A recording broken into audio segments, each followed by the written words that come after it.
Chapter 1. The New Home. Sarah Johnson had always dreamed of owning her own house. After years of saving, budgeting, and carefully planning, she finally found the perfect place, a cozy little home on the outskirts of town. The house was a quaint, two-bedroom cottage with a charming front porch, nestled at the end of a quiet street. Towering oak trees lined the sidewalk, their branches forming a natural canopy that cast dappled shadows on the pavement. The day she moved in, the sun shone brightly, and a gentle breeze carried the scent of freshly cut grass. It felt like a new beginning, a fresh chapter in her life. The neighbors she had met so far seemed pleasant enough.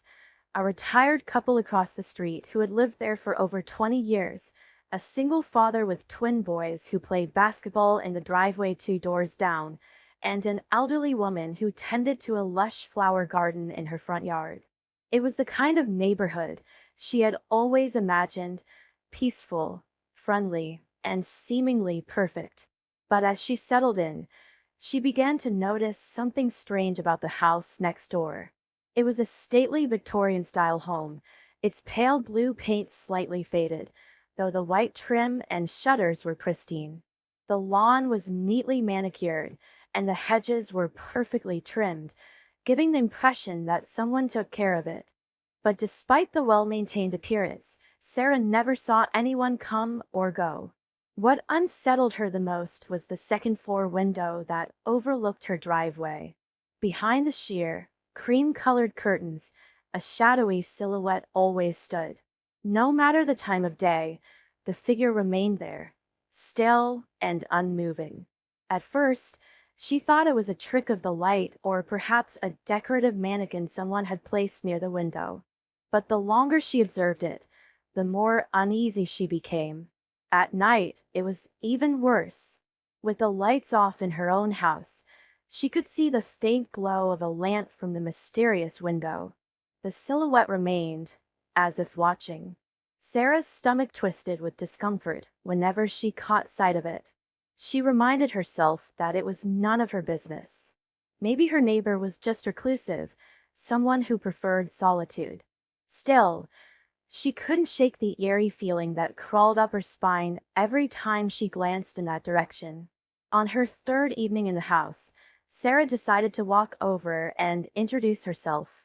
She figured meeting her neighbor might put her mind at ease. Clutching a plate of freshly baked cookies, she crossed her small front yard and made her way to the house next door. As she climbed the steps to the porch, she noticed the doorbell button was slightly rusted. Taking a breath, she pressed it. A soft chime echoed within the house. She waited. No answer. She knocked lightly. "Hello? I just moved in next door and wanted to introduce myself." Her voice sounded unnaturally loud against the quiet street. Nothing. Sarah hesitated, glancing back at her own house. Maybe they weren't home? But that didn't make sense. The figure was still at the window. A shiver ran down her spine. She backed away and returned to her house, trying to shake off the nagging unease. That night, as she curled up on the couch with a book, she found herself glancing out the window more often than she cared to admit. The silhouette remained in place as always. Days passed, and Sarah settled into her new home, unpacking boxes and making the space her own. She found comfort in the little things, brewing coffee in the morning, the sound of birds chirping in the trees, the way the sunlight filtered through the kitchen window. But no matter how much she tried to ignore it, the presence in the window next door continued to haunt her. One evening, as she took out the trash, she heard a sound, soft, almost like a whisper carried by the wind. She paused, her heart hammering in her chest. It was coming from the direction of the neighbor's house. "Help." Sarah froze. She turned her head slowly, her eyes locked onto the shadowed figure in the upstairs window. Had she imagined it? The whisper was so faint, barely audible. But she was sure she had heard something. She took a step closer to the fence dividing their properties, her pulse quickening. "Hello," she called hesitantly. Silence. A curtain shifted slightly, just enough for Sarah to catch a glimpse of movement behind it. Then, just as quickly, it stilled. Sarah swallowed hard and backed away. Maybe it was her imagination. Maybe it was just the wind. But deep down, she wasn't so sure anymore. Chapter 2. The Unsettling Truth. Days turned into weeks, and Sarah's unease grew. At first, it had been a passing curiosity, just another small mystery in the quiet suburb she had recently moved into. But as time passed, the feeling settled deeper in her chest, gnawing at her like a persistent itch. The house next door was different, not in a way that could be easily explained, but in a way that seemed to pull her attention, even when she didn't want it. The house itself was an oddity. It was an old, Victorian-style home, its white paint now chipped and weathered, the windows slightly askew, as if they had been left to sag with time. There was a sense of neglect about it, but not the kind one would expect from a home that had been abandoned. It was as though someone was living there, but they didn't want to be seen. It was the kind of house that felt like it had secrets hidden behind its walls, stories untold. Sarah had been living in the neighborhood for 2 months now, and in that time, she had made polite conversation with most of the neighbors. They were friendly enough, though somewhat distant. Perhaps that was to be expected in a small, tight-knit community, but it didn't make Sarah feel entirely welcome. She was new, after all, and she hadn't quite found her place yet. But when she asked about the house next door, things grew strange. Oh, that place. Mrs. Foster, the elderly woman who lived 2 doors down, had said one afternoon when Sarah stopped by for a chat. Been empty for years now. I haven't seen anyone come or go in ages. But I've seen someone there, Sarah replied, her voice trembling slightly with the confusion that had been building up. There's a shadow in the window, moving sometimes. It looks like someone's watching from inside. Mrs. Foster narrowed her eyes, as if considering something. I don't know. People around here don't really talk much about it. If you ask me, the place is cursed or haunted. Nothing good ever comes of a house like that. Sarah had laughed nervously, not sure whether Mrs. Foster was joking or if she truly believed the house was cursed. But the unsettling feeling didn't leave her, no matter how hard she tried to shake it. Over the next few weeks, she asked a few others, but the answers were always the same. No one had seen anyone enter or leave. A couple of neighbors mentioned they hadn't even noticed anyone moving in, which struck Sarah as odd, considering how long she had been living there herself. It was as though the house existed in a space outside of time, untouched by the usual rhythms of daily life. Every time Sarah walked by, the curtains would flutter slightly as though disturbed by a breeze, but the house would remain still and silent. One evening, Sarah stood at her kitchen window, staring across the yard at the house next door. The sun had long since set, and a thin layer of fog had begun to creep in, swallowing the neighborhood in its cool embrace. There was something eerie about the house at night, a sense of something waiting in the shadows. The moonlight caught the edges of the curtains, casting strange, elongated shapes onto the window panes. She felt an impulse to step outside, to walk over and knock on the door. And so she did. Her footsteps were soft on the damp grass, the chill of the evening creeping into her bones as she approached the front door. The path to the house was overgrown, the weeds and ivy creeping along the edges of the steps like something alive. The mailbox was full, stuffed with letters that had clearly not been collected in a long time. Some were so old that the envelopes had yellowed, their edges frayed as if they had been exposed to the elements for far too long. A few letters were half crushed, wedged between the mailbox and the door frame as though they had been carelessly pushed aside. Sarah reached out and gently touched one of the envelopes, but then quickly recoiled. A sense of dread washed over her. Something about the house made her feel like an intruder, as though she didn't belong there. She stepped back and stood at the edge of the yard, trying to work up the courage to knock again, to call out and demand to know who lived there, why they never left the house, and why it felt as though the place was watching her. But just as she reached for the doorbell, something caught her eye. Movement in the window. A faint shadow shifted behind the curtain. The shape was familiar, yet strange, not quite human but not entirely otherworldly either. It was as though it was waiting, just as she had been waiting, but there was something unsettling about the stillness of it. Her heart raced, her pulse quickening in her throat. She wasn't sure why, but her feet felt heavy, as if the ground beneath her had turned to lead. She stared up at the window, and for a moment, time seemed to stop. The curtain moved, just slightly, enough to let her know that someone or something was aware of her presence. Her breath caught in her chest, and she took an instinctive step back. The shadow disappeared as quickly as it had appeared, leaving the window still and dark once more. But the air felt thicker, pressing in on her from all sides. She could feel the weight of something unseen, something watching, waiting. With a sudden jolt, she turned and sprinted back to her house, her pulse pounding in her ears, her legs trembling beneath her. She didn't stop until she was safely inside, the door clicking shut behind her. For the rest of the night, she couldn't shake the feeling that she wasn't alone. Her gaze kept darting to the window, half expecting to see a figure standing in the shadows, watching her as she had been watched. The next morning, Sarah woke early, determined to find out more about the house. The mystery had already begun to gnaw at her, clawing at her thoughts as she went through her morning routine. She couldn't just let it go.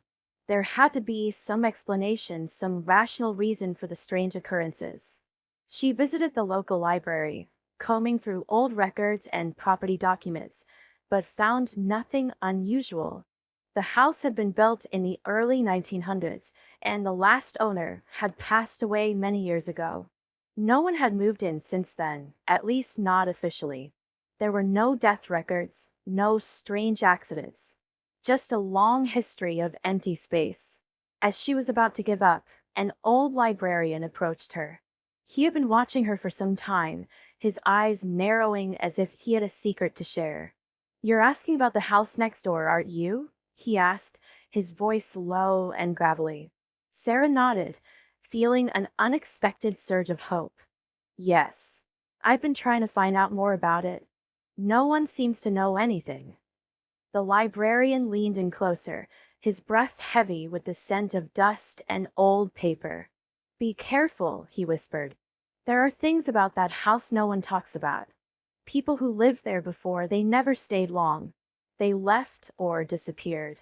It's like the house has a hold on them, and it doesn't let go."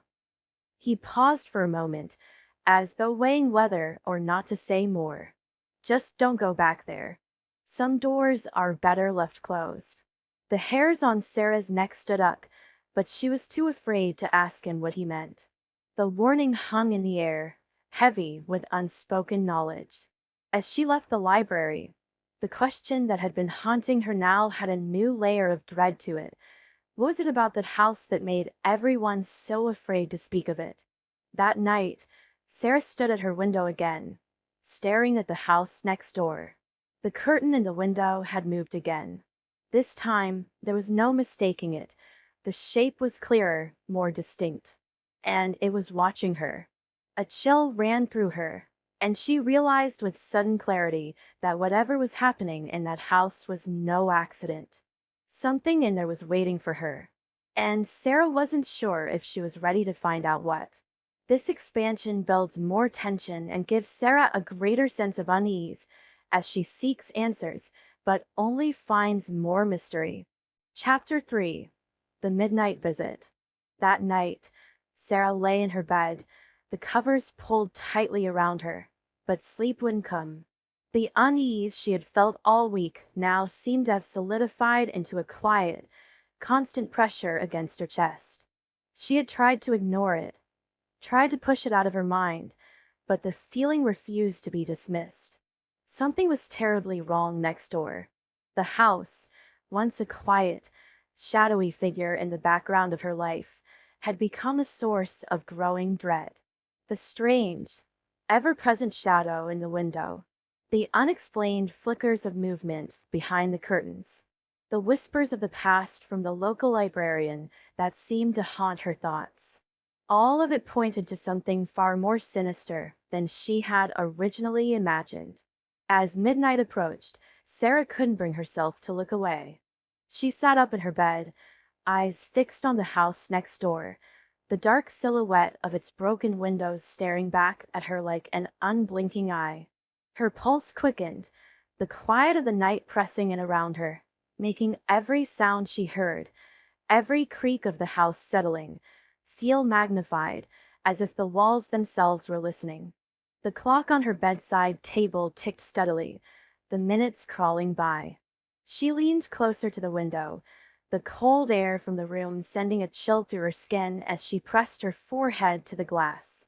Nothing moved. For a moment, she thought maybe she was imagining it all. The shadows, the movement, the feeling of being watched. But then it happened. At precisely midnight, the shadow in the window shifted. Her breath caught in her throat. The figure, no longer just a flicker in the dark, moved deliberately, pulling away from the glass. It was so subtle at first that Sarah almost thought it was a trick of the light, but there was no mistaking the movement now. The figure was real. Someone or something was there. Her heart hammered in her chest, her mind racing. She had been right all along. Someone was inside that house. But who? And why had they been hiding in the shadows for so long? The thought of it, the mystery of it, gnawed at her.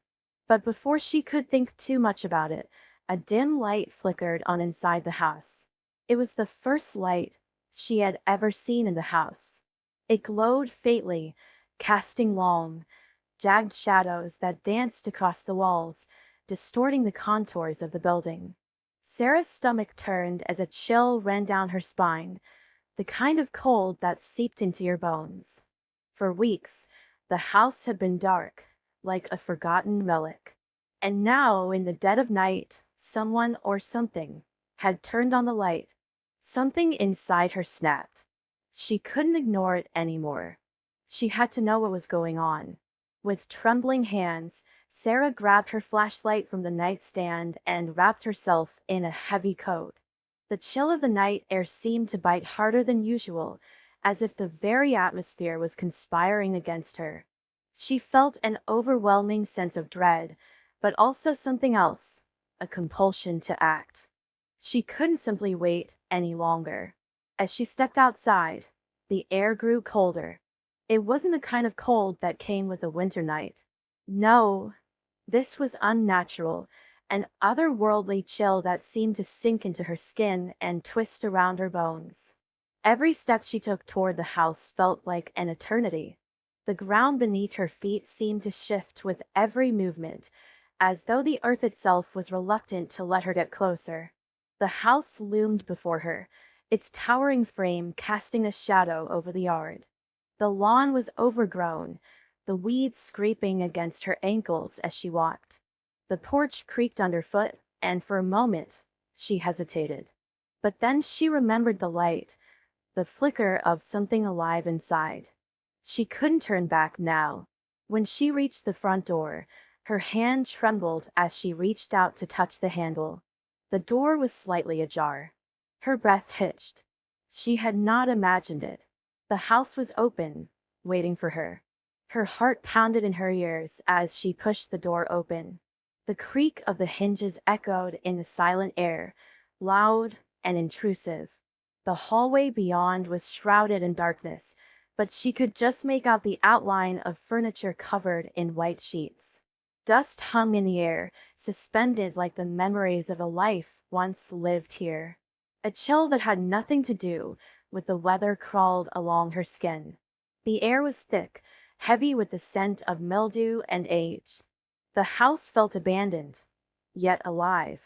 It was as though the walls themselves were breathing, waiting, listening. Sarah took a cautious step forward, the beam of her flashlight cutting through the darkness.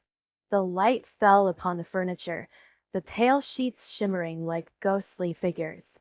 The hallway stretched out before her, its length seemingly infinite. The walls were adorned with faded portraits, their faces obscured by years of dust and neglect, but Sarah couldn't shake the feeling that they were watching her. She swallowed hard and forced herself to move. The hallway split into two paths, a narrow corridor leading to what looked like the kitchen, and another that led deeper into the house. Her instincts screamed at her to leave, to turn back, but she couldn't. She needed to know what was in this house, what secret it held, and why it had drawn her here. As she moved further into the house, the silence pressed in around her like a physical weight. It felt as though the air itself was thick with memories, with things left unsaid. Then suddenly she heard it, a sound so soft that at first she thought she might have imagined it. A whisper. It was faint, barely audible, but unmistakable. "Help me." The words, carried on the stale air, struck Sarah with the force of a slap. Her breath caught in her throat, and she froze in place, her flashlight shaking in her hands. The whisper had come from deeper within the house. The sound of it, the desperation, the pleading, was unlike anything she had ever heard. It was as though the house itself was crying out for salvation. Sarah's heart pounded harder than before, the blood rushing in her ears. She had no idea who or what had spoken those words, but there was no mistaking the urgency. It was a cry for help, and it was coming from somewhere inside the house. Without thinking, she started moving toward the source of the sound. The floorboards creaked beneath her feet, echoing loudly in the otherwise quiet house. She moved down the narrow corridor, her flashlight beam trembling as she cast it across the walls. Every shadow seemed to stretch and twist, and every creak of the house made her jump. As she neared the source of the whisper, she saw it. A door, cracked open just enough to allow a sliver of light to spill through. The faint glow pulsed softly, as if beckoning her. She reached out with trembling fingers and slowly pushed the door open, the hinges protesting with a shrill screech that echoed through the house like a warning. Inside the room, the light was dim but steady, coming from a single, flickering candle. The room was small, its walls lined with shelves stacked with old, dusty books. In the center of the room, a figure sat hunched over on a faded armchair. The person, if it could even be called a person, was draped in tattered clothing, their face obscured by a mass of tangled hair. They didn't move, didn't acknowledge Sarah's presence. But there was something in the air, a sense of malice and fear, that made it clear this was no ordinary visitor. "Help me," the whisper came again, but this time it was louder, more urgent, as though the figure was reaching out with all their remaining strength. Sarah's throat tightened. She could feel her pulse thudding in her chest, the weight of the room pressing in on her. She didn't know what to do, what to say, but she couldn't leave now. Not after hearing that voice. She took a tentative step forward, and then another. The floor groaned beneath her weight as she crossed the threshold into the room, her flashlight casting long shadows across the walls. The figure in the chair remained motionless, but Sarah could feel its eyes on her, could feel the unseen presence that lingered in the room like a suffocating fog. And then, the room seemed to darken, the flickering light from the candle dimming as if something was drawing the life from it. Sarah's breath quickened. She wasn't alone in the room. Whatever was in here with her, whatever had whispered, was not human. With her heart pounding, Sarah backed away slowly, but the whispering didn't stop. It was everywhere now, coming from all corners of the room, from the walls, the floor, the very air around her. The voice was no longer just a plea. It was a demand. "Help me. Help me." The walls closed in on her, the air thick with dread. Sarah knew, with a sickening certainty, that she had uncovered something far more dangerous than she could ever have imagined. And now there was no turning back. This version expands on the tension, introduces more supernatural elements, and deepens Sarah's sense of dread as she confronts the unknown. Chapter 4. The Silent Neighbor. Sarah froze in the doorway, her mind racing. The voice had come from upstairs. The same whispering plea she had heard earlier, now louder, clearer. "Help me." It wasn't a figment of her imagination. It was real. The terror in her chest was palpable, but it was quickly overshadowed by a sharp sense of urgency. She couldn't leave, not after hearing that. Her breath came in shallow gasps, and for a moment, her legs felt like lead. She was standing in the middle of a house that felt alive with some unspeakable force, a place that had drawn her in, and now it was begging her to stay. She hesitated, her instinct screaming at her to turn and run, but she forced herself forward. Step by step, she ascended the staircase. The house smelled of age and neglect, of dust and rot, but beneath it all, there was something else. Something alive. The walls seemed to pulse, as though they were breathing along with her, as though the house was aware of her every move. The silence was thick, suffocating, only interrupted by the soft creak of the floorboards beneath her feet. She reached the top of the stairs, and as her eyes scanned the darkness, they landed on the window where the silhouette had always stood, the shadow she had seen from across the street, the one that had taunted her with its mysterious presence. The curtains were drawn back now, and the source of the shadow became clear. It wasn't a person. It wasn't even an animal. It was a mannequin. Sarah blinked in confusion, her mind struggling to make sense of what she was seeing. The mannequin was old, its clothes tattered and stained, positioned perfectly in front of the window to cast a long, unnatural shadow that looked almost like a figure watching from the inside. The eerie sight made her stomach churn, a wave of disgust and unease sweeping over her. But there was no time to dwell on the mannequin. Her mind was still fixated on the voice. "Help me." The words echoed in her mind, growing louder, more desperate with each passing moment. The house felt like it was closing in around her, its silence now suffocating. She turned away from the window, forcing herself to focus. The second floor was eerily quiet, and Sarah's flashlight beam cut through the darkness, illuminating long corridors and abandoned rooms. The air was thick with a scent of mildew, and the walls felt like they were closing in, creeping closer with every step she took. The sound of her footsteps seemed to echo in the emptiness, amplifying her sense of isolation. As she moved further down the hallway, a door creaked open to her left, just enough to reveal a small room shrouded in shadows. Her flashlight beam landed on the figure in the corner, and her heart skipped a beat. There, huddled in the farthest corner of the room, sat a frail man. His thin frame seemed to shrink into himself, his skin pale, almost translucent, like a ghost of something long forgotten. His eyes were wide with desperation, locked onto Sarah with an intensity that chilled her to the bone.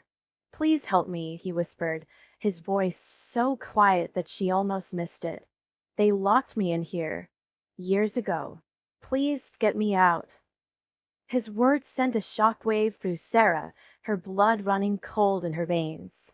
She froze, unable to process what she was hearing. This man, this pitiful, broken figure in the corner, had been trapped in this house, locked away, unseen, unnoticed, for how long? How had he survived? Who had done this to him? The questions flooded her mind, but they were quickly overtaken by one burning thought. She had to help him. She had to get him out. She moved toward him slowly, her hands trembling, heart racing in her chest. The light from her flashlight shook as she raised it toward him, revealing more details of his emaciated form. His clothes were ragged, tattered like something that had been left to rot. His face was gaunt, hollowed out from lack of nourishment, and his hands were bruised and raw, as though he had been clawing at the walls for years, desperate for release. Sarah dropped to her knees in front of him, her mind racing. How could this be happening? How had no one noticed? How had this man been living in this house for so long without anyone finding out? It didn't make sense. His eyes locked onto hers with a mix of fear and relief, as if he hadn't believed anyone would ever come for him. They left me here, he murmured, his voice shaky with emotion. I didn't. I didn't want to stay. I just wanted to be free. But they. He trailed off, his words catching in his throat, like he couldn't bring himself to say the rest. Who did this to you? Sarah asked, her voice barely above a whisper, afraid to speak too loudly in case it triggered something, in case the house itself was listening. But the man only shook his head, his eyes clouded with confusion and fear. I don't remember, he said softly, a tear slipping down his cheek. It was too long ago. Sarah's heart clenched at the sight of his tears, and her resolve hardened. She couldn't leave him here. She couldn't leave him in this place, trapped and forgotten. Whatever it took, she was going to get him out. But as she reached out to help him stand, a sudden, sharp sound froze her in place. A creak from behind her. It was so subtle that at first, she thought she had imagined it, but then it came again. Louder this time, like a footstep, heavy and deliberate. Her body tensed, and she slowly turned, her flashlight beam sweeping the room. Nothing. The room was empty except for the man. Yet she couldn't shake the feeling that something was wrong. Something was watching her, waiting in the shadows. She turned back to the man, her breath catching in her throat. His eyes were wide, locked onto something behind her. His lips parted as if to speak, but no sound came out. His body trembled violently now, a stark contrast to the calm he had shown only moments before. His eyes darted nervously around the room, as though searching for an escape. Please, he whispered urgently.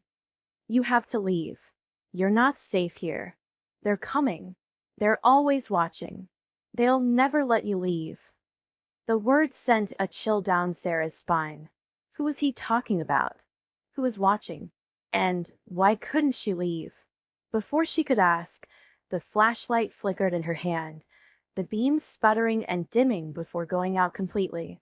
Panic surged through her as she desperately tried to switch it back on, but it was useless. The room plunged into darkness, the shadows swallowing everything. She could still hear his frantic whispers in the dark. You need to get out. You have to. Suddenly, a cold wind rushed through the room, slamming the door shut with a deafening bang. Sarah jumped, her heart racing. The temperature in the room dropped dramatically, the air turning bitterly cold. She could see her breath in the darkness, her panic rising with each passing second. The faint outline of the man disappeared into the shadows, his presence fading as though he had never been there. A faint whisper lingered in the air, but it was no longer just one voice. It was many. You shouldn't have come here, the whispers hissed.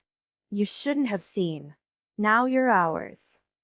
The temperature dropped even further, the walls seeming to close in on her. She could hear the sound of footsteps approaching, slow and deliberate, but there was nowhere to run. The door was locked. The house, it seemed, was closing in around her. With one last, desperate attempt, she turned back to the window. The silhouette she had seen for so long was gone, vanished into the night. And yet, even in the absence of its presence, Sarah knew, deep down, that the house had not let her go. She was trapped in a nightmare with no escape.